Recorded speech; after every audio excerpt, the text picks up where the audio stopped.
Craveable podcast, episode 2, factory versus sustainable farming. 1, 2, 3, 4.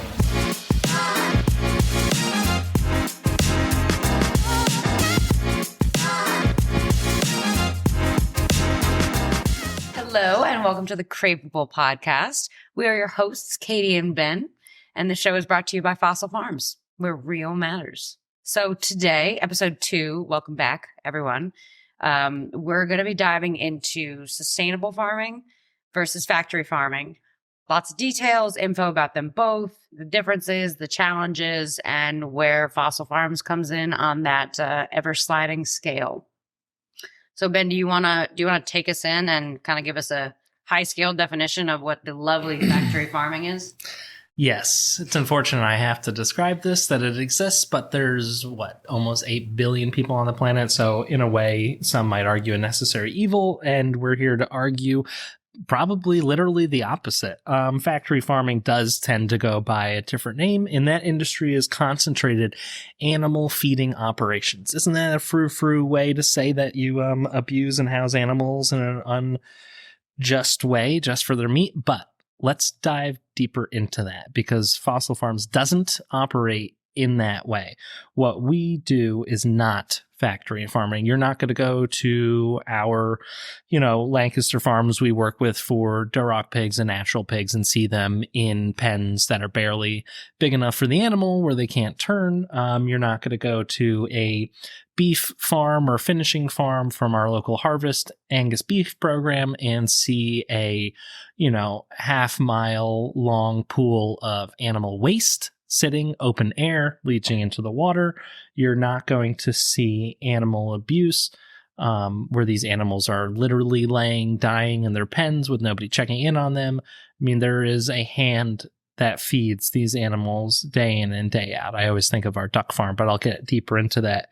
And then, there's the right way to do things, which is sustainable farming, which I think is a little bit more than just being sustainable, because what is sustainable by definition? I mean, it's a goal for us that we have the ability to safely feed everybody on the planet regeneratively and have the planet not be stripped of all its resources. And this sounds all hippie and frou-frou, but at the end of the day, the meat that people are raising in factory farms is killing us. Mm-hmm.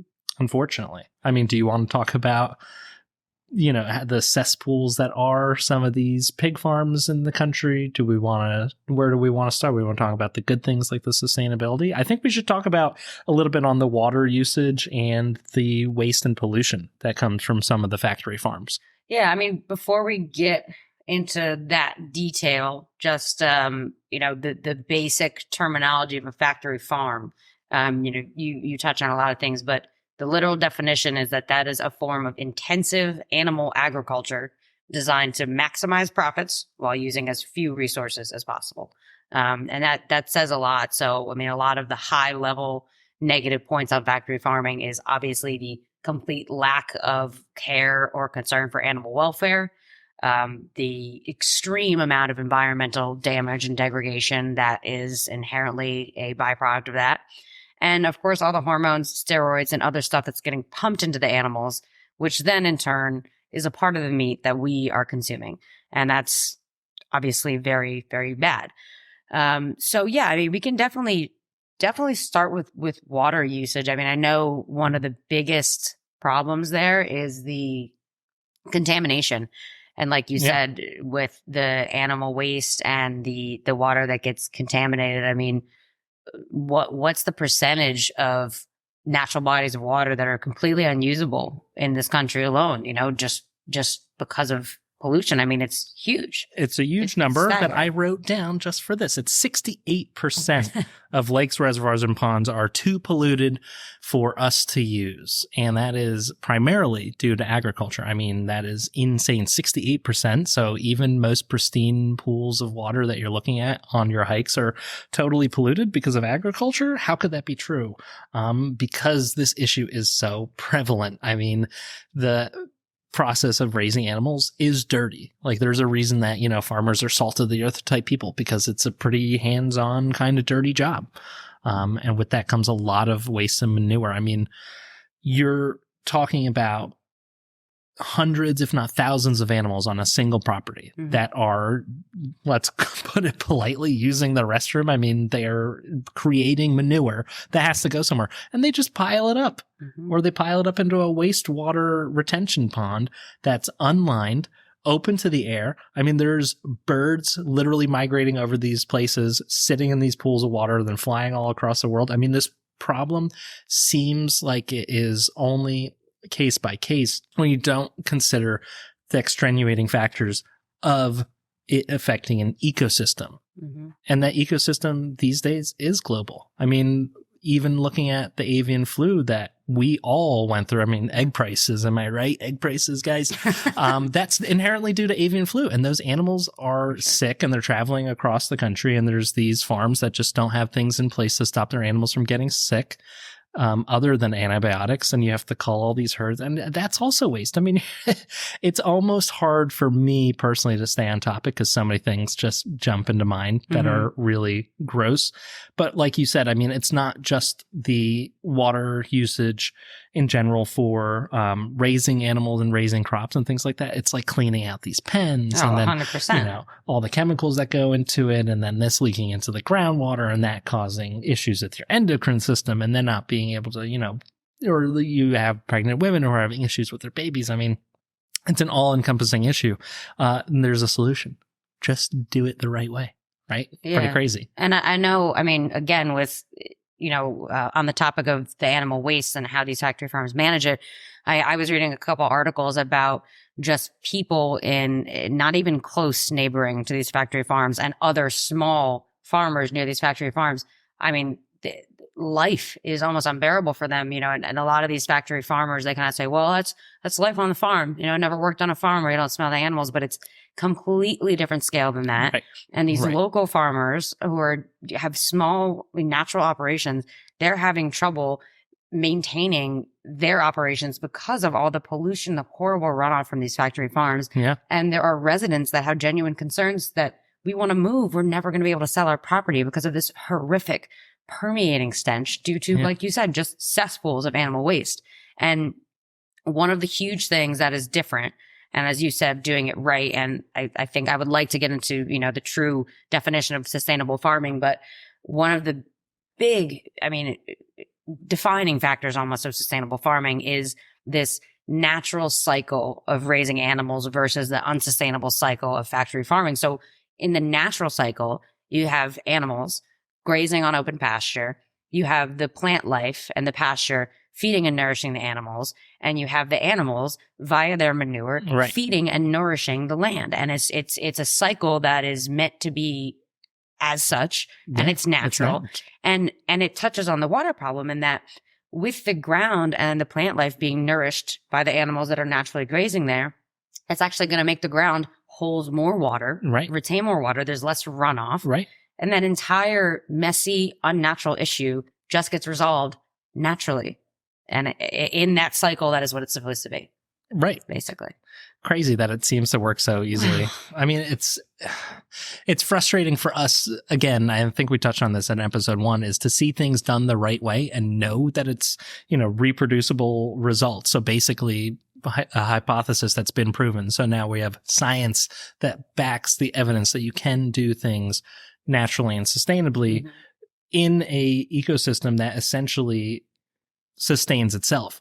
And that's part of the natural part. Is so, like, you hear, like we talked about all natural in episode 1, where people picture this idea of what natural is. And that's why we have to really delegate what we mean in our definition of all natural. Define it. Yeah. So you have the true evolution of the planet. You have animals eating plants, then dying and sustaining those plants that feed the animals. It's a closed ecosystem, and that's what sustainable farms do.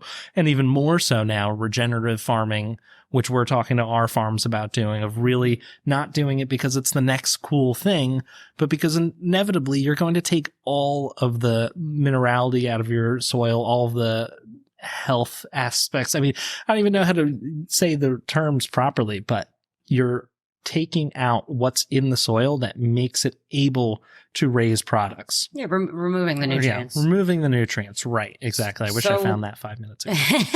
So, if it's all right, I want to define sustainable farming and sustainability. And I am going to read my notes here because the definition I found that I loved on sustainable farming is a little wordy. So sustainable farming inherently is having an integrated system of plant and animal production practices that over the long term will fulfill human food needs, enhance environment quality and natural resource base, make the most efficient use of non-renewable resources, sustain the farmers economically, and improve quality of life for society as a whole.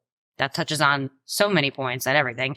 And then sustainability, take out the farming portion, is generally a societal goal that relates to the ability of people to safely coexist on Earth over a long time. Don't we all want that? So, I mean, some of the positive points about sustainable farming, which we're touching on here, but, I love order, that like natural cycle versus the unsustainable. The plants feed the animals feed the land. I know a ton of our farmers, especially our wonderful partners in New Zealand, they literally, and most farmers, if you do any research that have sustainable farms, they call themselves grass farmers. They truly consider themselves grass farmers because if they focus on the grass, they focus on, the plant life and the soil and that environment and taking care of it and making sure it grows and it's healthy and it's not, eaten down entirely and not given a chance to regrow. Right. That in turn gives the animals this beautiful area to graze and renews the nutrients and the life of the land. And then I think you mentioned this in episode 1, about all natural versus commodity. And, when you're getting excited about our products, you're like, it's just better. It tastes better. It's more tender. It's more flavorful. It's just better, better, better. And it is. And that's something that, I think a lot of people, when they consider paying that extra $1 or $2 for the all natural, they're like, well, how much better can it be? And that's just one small piece of so many on why it's better to spend your money on that. But there's more nutrients in it. It's healthier. It's not healthier. Yeah, it tastes better. And it's like we were talking about. I mean, all these things that people talk about in farming these days, the all natural, the organic, all the boxes that people try to check, that's marketing to consumers. Oh, 100%. That's people not being convinced because they don't know how it tastes. When you're looking at you look at a brick of ground beef, right? Do you have any idea how much better it might taste if it's organic or if it's grass-fed versus some store-bought commodity grain-fed who knows what? You literally do not know. And that's why we have these marketing terms. But then that gets obfuscated too. And that's not a real conversation. So I think they talked about this on one of our sales calls. We had sales reps who do sampling. When we sample, we're going to sample this product right next to the one that you're getting right now. Why? Because we're going to prove to you that it tastes better. Because me saying words is one thing. The proof is literally in the pudding, blood pudding, I guess, if you're a meat company or something like that. But you taste the difference. And it's all across the board better for you, better for the planet. I mean, the boxes that we check, to me, are cherries on top. You got 8 additional cherries on top of your chocolate cake now. It's a lot.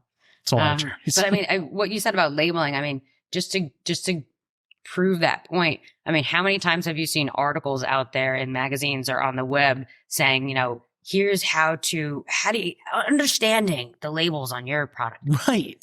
Like there's literally guides out there for understanding what the hell you're purchasing and ingesting because all of the labels that we use as a country are so confusing and convoluted and half meaningless.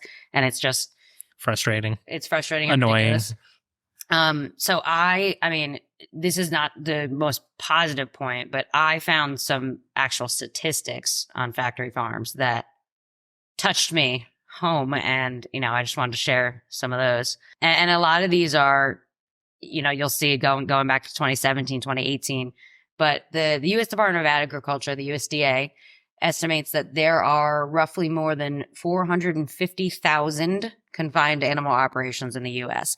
And that actually only really counts for some of the bigger ones. And as of 2018, in the 2018 and the prior 4 decades before, the amount of those operations had increased 4-fold. So It's insane. in 4 decades, the amount of confined animal operations, aka factory farms, quintupled. That Is is that correct. a word? Yeah, we nailed it. Quintupled. And again, Break out your that's, thesaurus, well, yeah. dear viewers. And that's only counting the largest operation. So technically, to be a factory farm, you don't. I didn't write down the numbers here, but it doesn't even have to have that many animals themselves. It's just the way that you're Right. raising them. Right. And so that only counts the huge giants. And when you look at meat, I mean, about 99% of animals raised in the U.S. are factory farmed. 99%. Everything in the grocery store. Everything, except if we're supplying the grocery store. And maybe a few other good eggs. Yeah. And then the last one, which, I mean, this is pretty general and applies to a lot of the ingredients that we as a country use in our food production, but about 60% of the food that we consume and sell here in the US would be illegal to sell in Europe. Correct. Illegal because of the additives and the weird crap that we put in it. And a lot of that is how meat's raised as well. And so it really just, I think a lot of people, and even me at times, I mean, we talk about this and it's like, it's kind of a hard pill to swallow. It's hard to accept and be like, yeah, that's how it is. Yeah. Okay, accept it because it's real and do something to change it.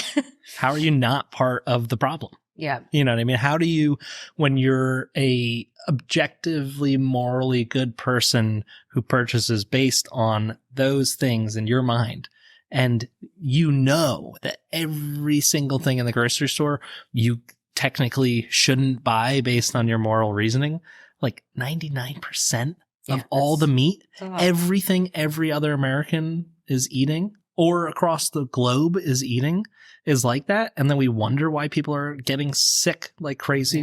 Why people are, it's not even a matter of people getting sick more frequently. It's the fact that we're not living as healthy as we can. Mm-hmm. We don't, it's in a way we're ignorant to how good it could be, which I think is a shame because I'm a dreamer. This is true. And I definitely agree.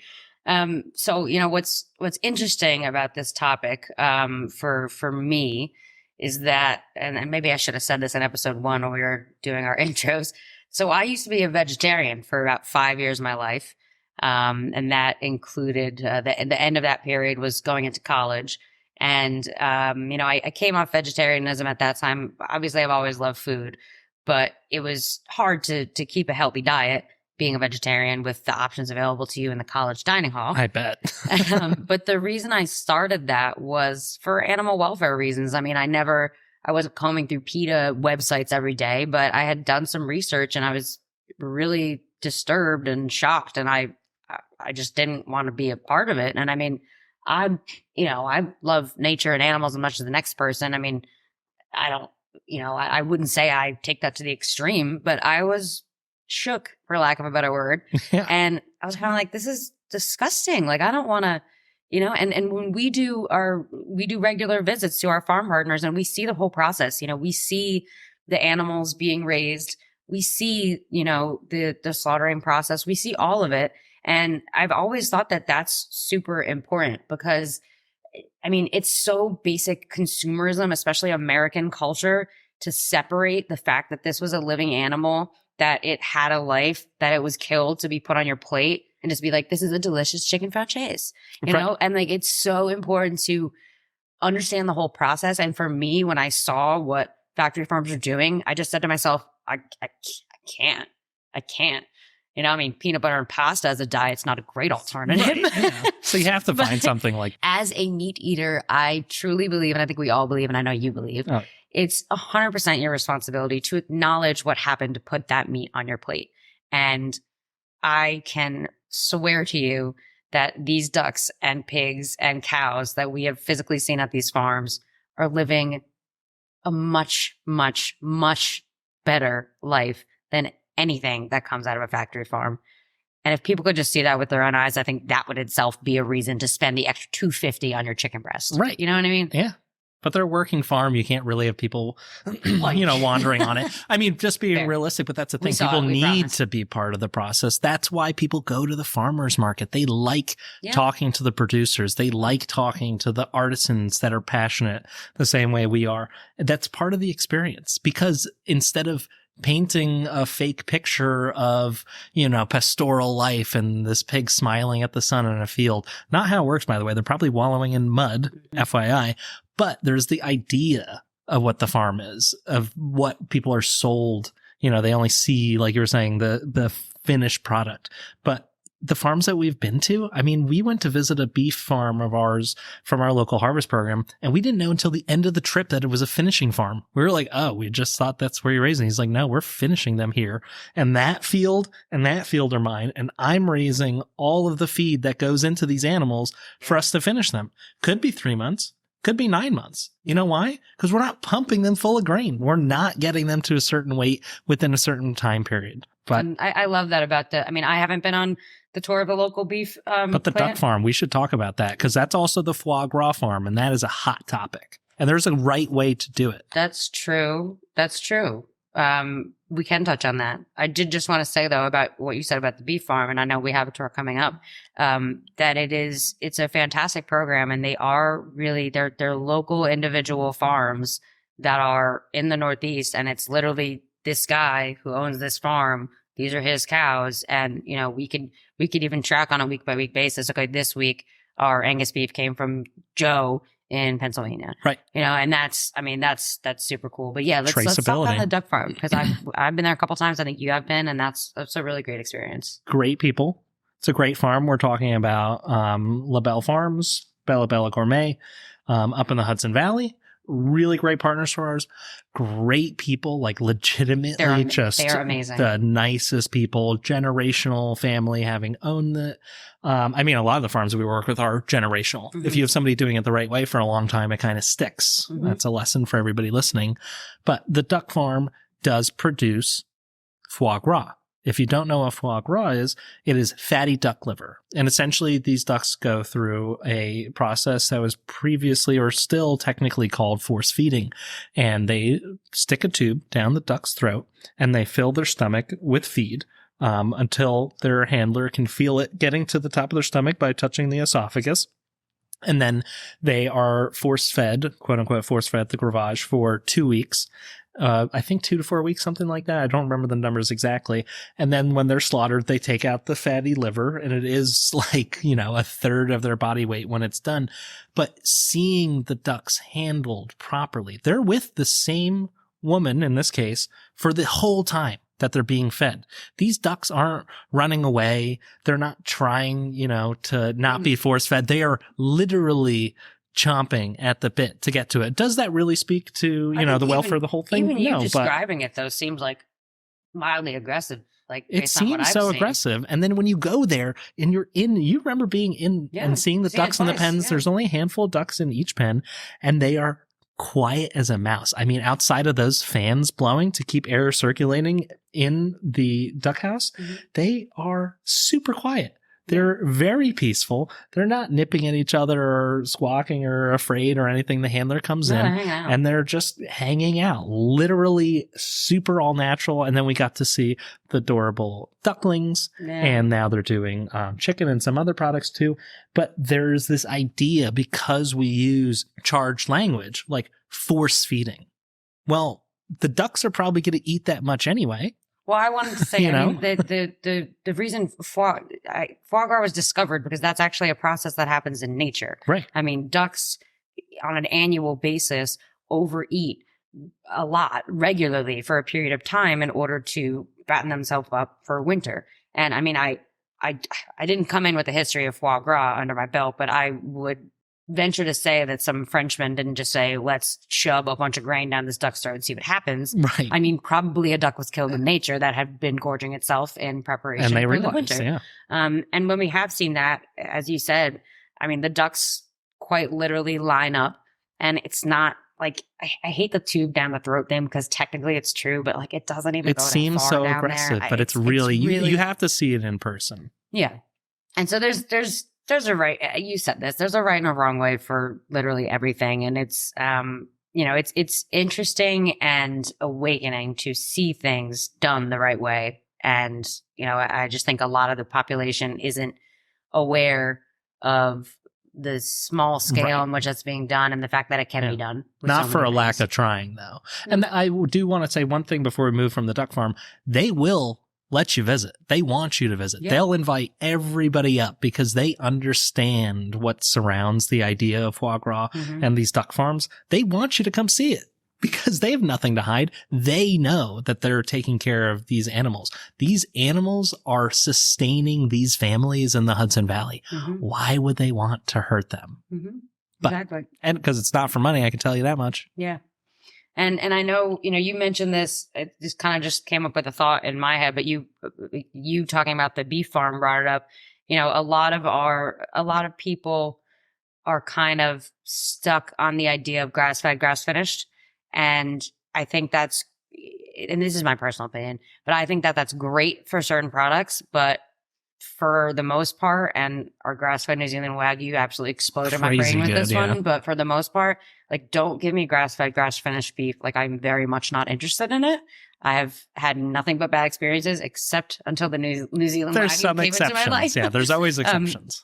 But I mean, the grain finish is, and especially with all natural animals, I mean, I'm not sure how anybody really expects 100% grass-fed product year-round that's pasture-raised, being that there are seasons. Right. I mean, Yeah. the animals have to eat, and that's what lends to marbling and tenderness and not a tough, rubber, chewy, terrible steak in your mouth. But what's great about a lot of our farm partners is that some of them are growing the grains themselves.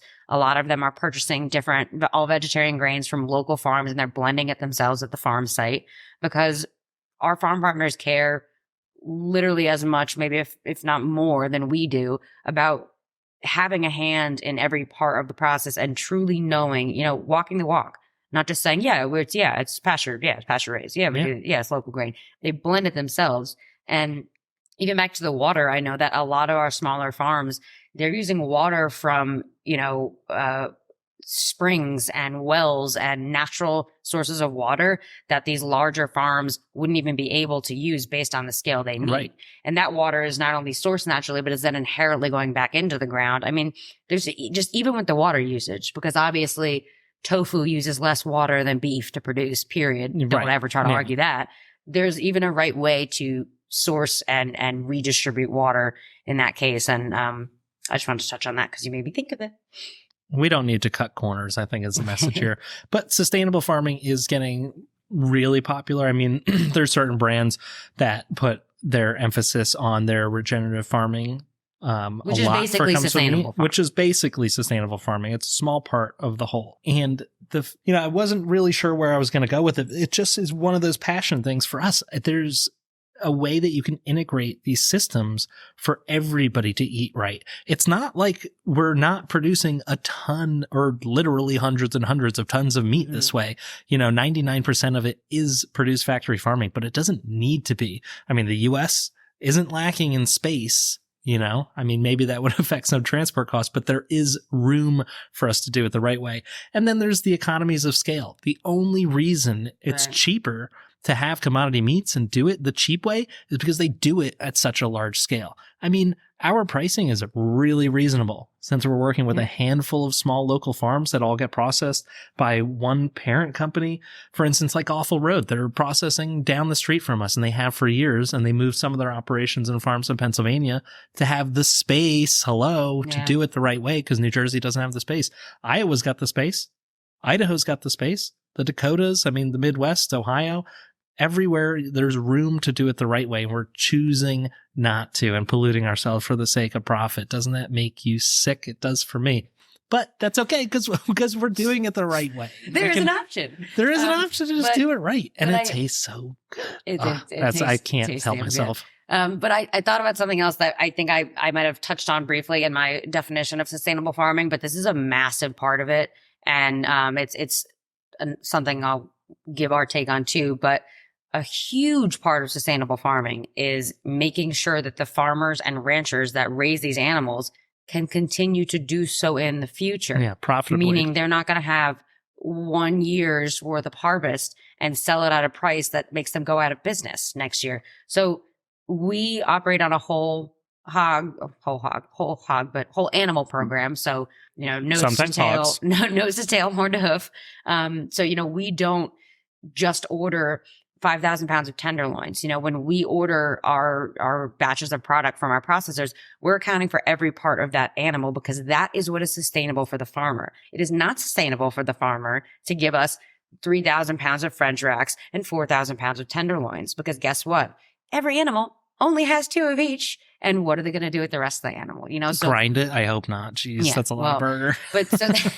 so that's something that we do. And that's one way to help support these farmers because if the farmers don't have the wherewithal to continue to operate in the ways that they do year after year after year, that's not sustainable right off the bat. And so one of the ways that we and that people who do operate in the sustainable meat realm work is, accounting for that whole animal, purchasing in whole animals and not just in the parts that, 5-star restaurants want. Because taking care of those farmers is as much important as taking care of the animals. Yeah. And, I think you keep saying things that spark other things in my mind.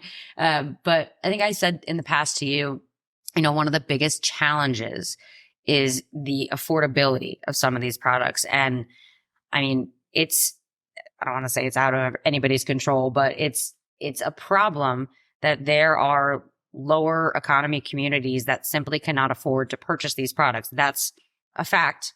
That's not something we can change. We're trying. But it's really hard. But what can change that? And there's no doubt that there are families and groups and communities that these more expensive products are just simply out of reach for. And feeding your family is more important than buying a sustainably raised chicken breast every day of the damn week. Right. But if more people that do have that expendable dollar, and I'm talking you and me, I'm not talking billionaires and millionaires, although they should definitely be held accountable, make the decision to spend that extra dollar, the more that we grow these sustainable businesses, these sustainable farms, the sustainable movement, like you said, scale. Boom. And then it's a little less expensive. And then more and more people can get on board. And then we can finally, hopefully, start to turn our back on this horrible factory farming, intensive animal agriculture. Yum, doesn't that sound good? Right. Operation. It's about equity. I mean, the conversation of equity is in the social zeitgeist for the last, 5, 6, 7 years as a real topic that people finally understand. And I agree with you. And it's an unfortunate thing. I mean, yeah, we say a lot of positive things about fossil farms. We're in a niche insofar that a lot of the meat that we carry isn't equitable yet, but we want it to be in everybody's hands. And we talk about all the time about, as a meat company, we want people to eat less meat. Why?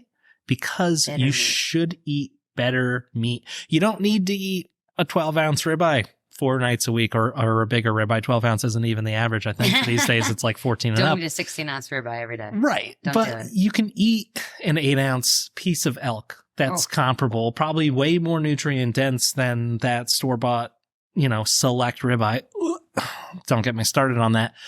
But we want people to understand that we want them to buy meat from us. Yeah, we're a company that are looking to sustain ourselves as well, but we want you to buy the right meat. If that means you're buying less meat, that's okay. Does that mean you're putting a smaller portion on your plate, chef? Yeah, that's okay. Does that mean we have to find a home for the bones and the organs and the trim at these programs? That's okay too, because then we sell to higher end pet food companies and raw feeding pet food companies. I mean, it is really challenging to get these animals into every hand that it needs to be for it to then bring the price point down for some equitability. But we're really trying. And that's the way of the world, unfortunately, is that the powers that be that run factory farms can afford to push the little guy out of the way. But we're 26 years strong. We're not going anywhere. Exactly. And we're going to keep doing it our way. Other people do it. And I think there is a large conversation being had right now, not just at this table, unironically, but in general, of people wanting to move away from factory farming. Yeah. So, absolutely, Ben. I agree with everything you've said. So, I in reflecting, it's hard to reflect on what you and I have learned so much about these two topics since, we've kind of been living it for years. But ever since I started at Fossil, I mean, the facts that I've learned year after year are staggering, and most of them we've covered, in this episode. But I really, it's my true hope that some of our wonderful listeners will have taken a couple points of information, learned a couple new things, maybe had a little knock on the head about why it's so important to spend that extra $250, because it means so much to the world, not just us. But I just hope it's been informative. I want to thank all of you guys for listening. Please, as always, don't forget to like and subscribe, because we love that. And thank you so much for watching. We appreciate your time, and we look forward to seeing you again next time.